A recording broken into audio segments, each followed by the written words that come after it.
Hello everybody and welcome back for a new episode right here on my channel. Well, have you ever catered for yourself? That's called self-catering. Well, if not, then stick around and you're going to find out. Well, in today's episode, we're going to dive into the useful vocabulary that you need not only when it comes to just cooking, but also owning a kitchenette like you see right here.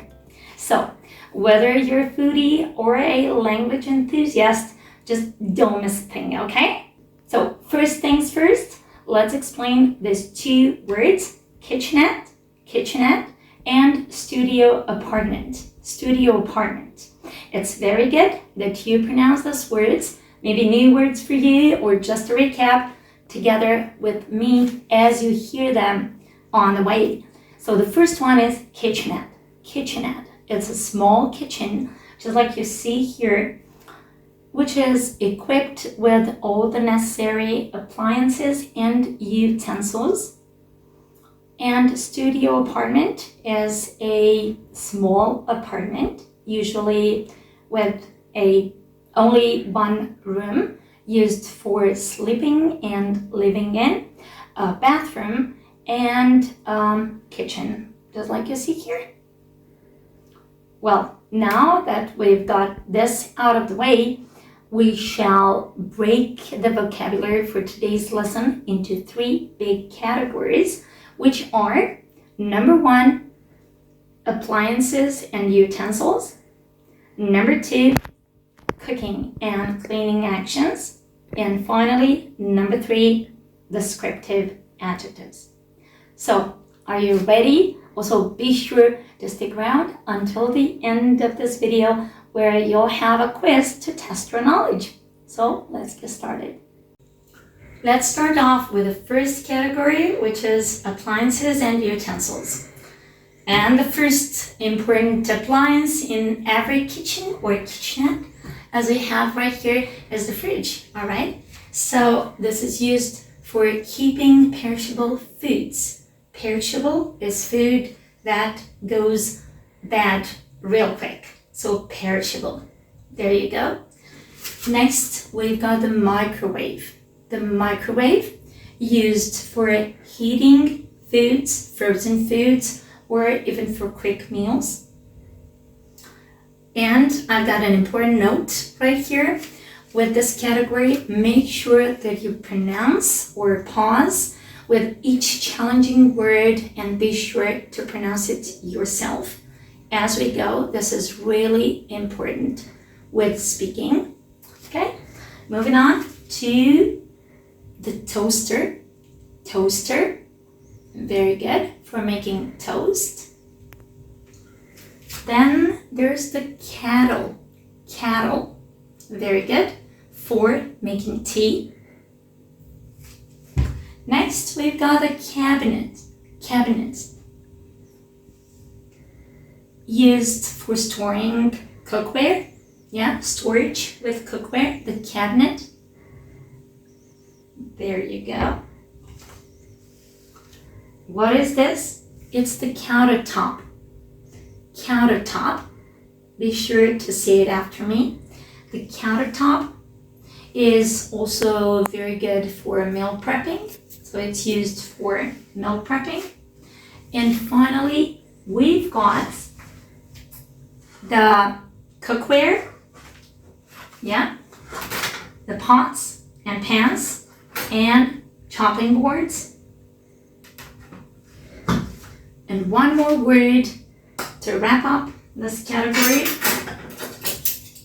We've got the cutlery. The cutlery.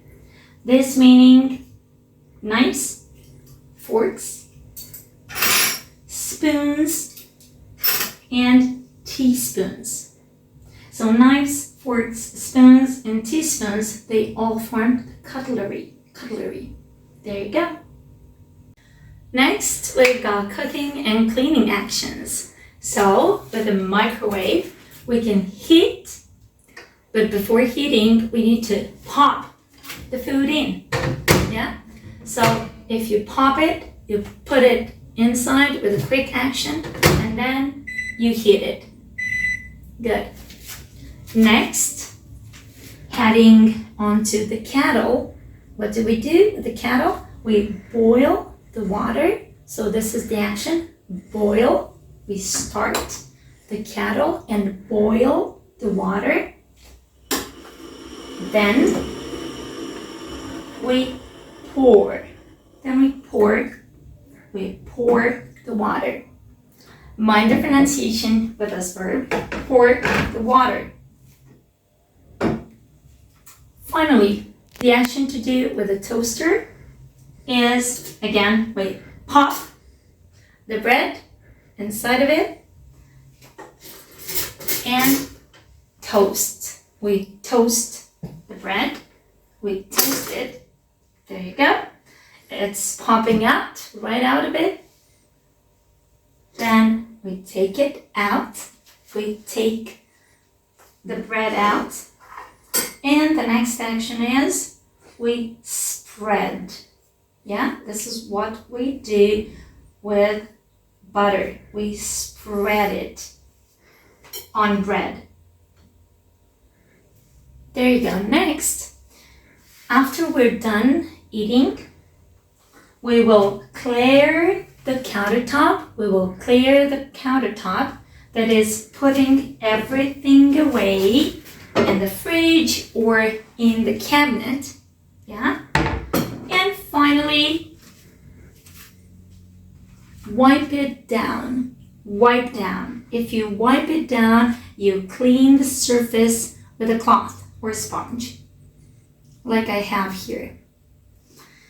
And our last action, when we are done eating or drinking, we shall give our dishes, the cup, the mug, in my case, because it's biggish, we shall give the mug and the plate a nice rinse.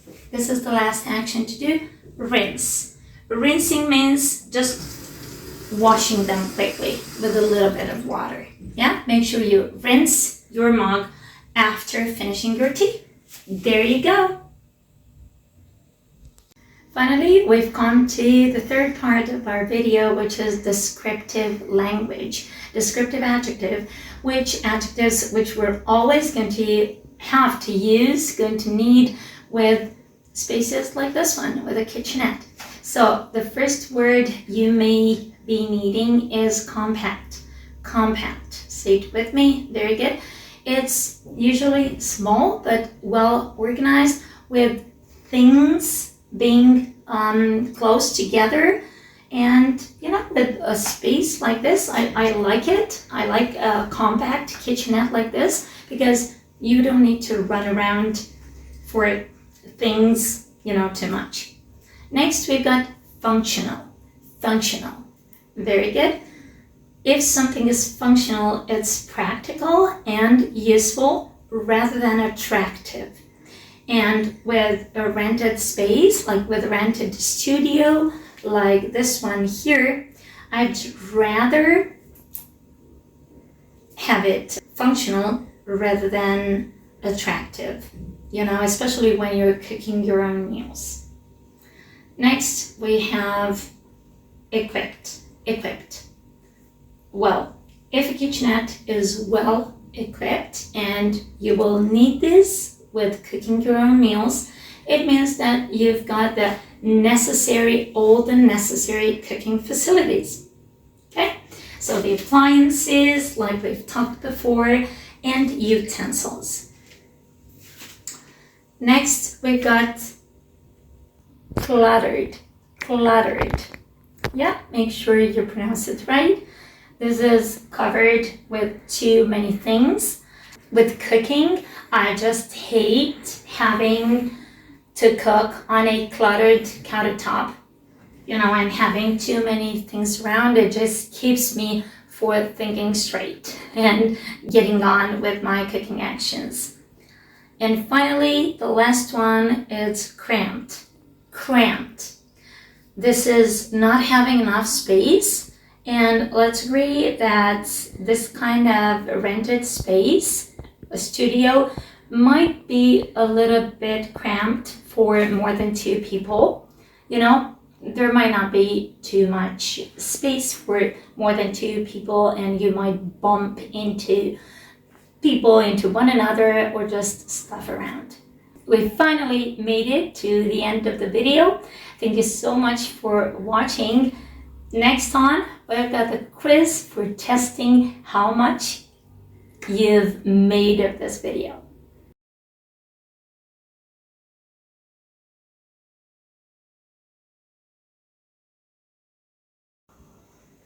I hope you did really well on this quiz, and now if you do, that means you are feeling more well equipped for having a conversation with somebody on this topic. Now be sure to give this video a like and subscribe to our channel with notifications for further useful vocabulary. Now, thank you so much for making it thus far. I'll see you in the next one.